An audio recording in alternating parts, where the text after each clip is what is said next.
há exatos 20 anos, começava, senador Jaime Campos, a circular no Brasil a primeira cédula de real. Uma transformação absolutamente estruturante na vida de todos os brasileiros. O maior, sem dúvida alguma, o maior programa de distribuição de renda da nossa contemporaneidade, porque ela privou do perverso imposto inflacionário dezenas de milhões de brasileiros que conviviam aquele tempo, e fico apenas no período, ilustre senador Requião, pré-assunção, pré-posse do presidente Fernando Henrique, de 916% ao ano. Esse era o índice do IPCA quando o presidente Fernando Henrique assume a presidência da República.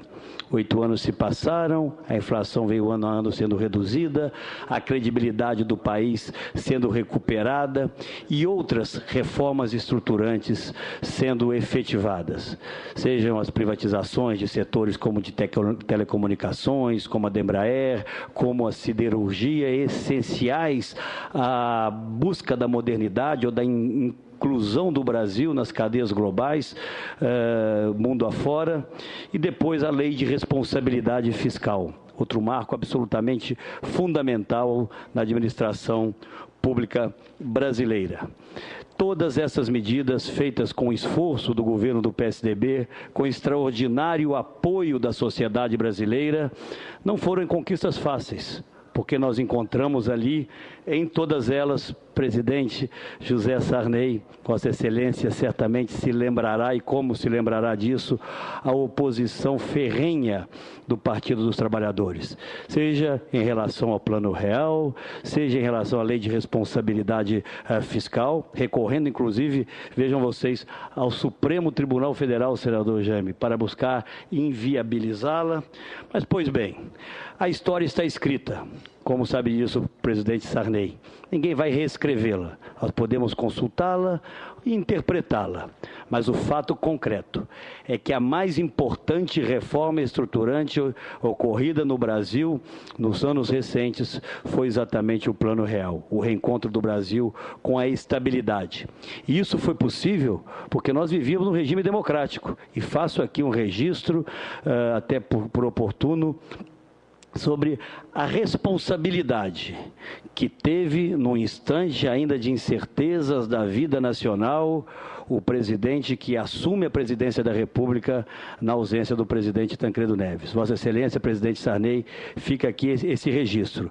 Foi o condutor do Brasil rumo à consolidação das suas instituições democráticas e à convivência com as liberdades, sobretudo a liberdade de imprensa, hoje ainda que veladamente ameaçada. Mas venho a essa tribuna para fazer esse registro, porque foi com a coragem e competência daqueles que governavam o Brasil naquele instante que o Brasil criou as condições para implementar outras importantes reformas. O tempo passou, a vida caminhou, outras conquistas nós obtivemos, e eu não tenho o mau costume de alguns dos nossos adversários de considerar aqueles que estão no outro campo político como inimigos, a serem batidos a qualquer custo. O Brasil de hoje, certamente um Brasil muito melhor que o Brasil de décadas atrás, foi uma construção de vários governos, sob a responsabilidade de diferentes partidos políticos. Mas a grande realidade de hoje, senhor presidente, e é a razão que me traz essa tribuna, é que, infelizmente, uma agenda que julgávamos ultrapassada e superada, a agenda da estabilidade da moeda e da credibilidade do país, fundamentais à retomada do crescimento em bases mais sólidas, volta a ser a agenda do nosso cotidiano. Novamente, a inflação volta a atormentar a vida dos brasileiros, sempre rondando o teto da meta, mesmo com preços controlados na área de energia, de combustíveis e de transportes públicos. O que faltou ao Brasil nesses últimos anos foi coragem política, senhor presidente, para implementar as reformas necessárias para que o Brasil não sofresse hoje o constrangimento e nós brasileiros as consequências de sermos o país que menos cresce na nossa região. Na verdade, o quadro, senador Jaime, sabe Vossa Excelência isso, é de estagflação, estagnação do crescimento da economia, 0,2% de crescimento no primeiro trimestre desse ano com inflação recorrente. Mais do que nunca, os brasileiros, senador Requião, terão oportunidade, dentro de exatos 3 meses, escolher que caminho querem seguir.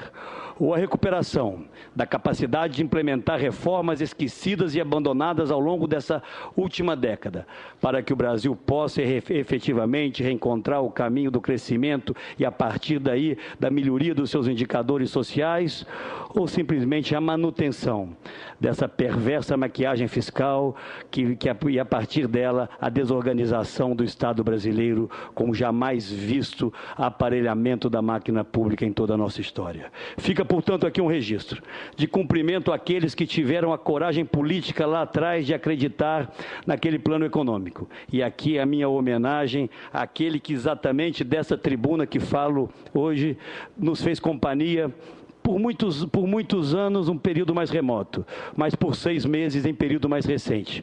O então presidente Itamar Franco. Ocupava ele exatamente esse microfone. Por isso fiz questão de, desse microfone, fazer a homenagem a todos os brasileiros que nos ajudaram a construir essa extraordinária transição do país da hiperinflação, do país sem credibilidade, do país atormentado por inseguranças no seu cotidiano, para um país estável, que passou a poder programar o seu futuro. Hoje, infelizmente, senhor presidente, os desafios voltam a ser aqueles, em parte, que nós vivemos há cerca de 20 anos atrás. E que eu posso assegurar a vossas excelências, aos brasileiros que aqui estão, que no nosso campo político, assim como não faltou lá atrás, não faltará agora coragem e competência para recolocar o Brasil no rumo que querem os brasileiros. Eu quero e tenho esse sonho, como cada um de nós tem os seus, de ver dentro de muito pouco tempo, senhor presidente, no Brasil, reconciliada a ética e a eficiência, pressupostos fundamentais para que o Brasil possa se reencontrar definitivamente com cada brasileiro. Fica, portanto, o registro de cumprimentos ao presidente Itamar Franco, de reconhecimento ao papel histórico do presidente José Sarney, e também o meu cumprimento, porque não poderia deixar de ser, ao grande homem público e grande presidente Fernando Henrique Cardoso, timoneiro dessa transição.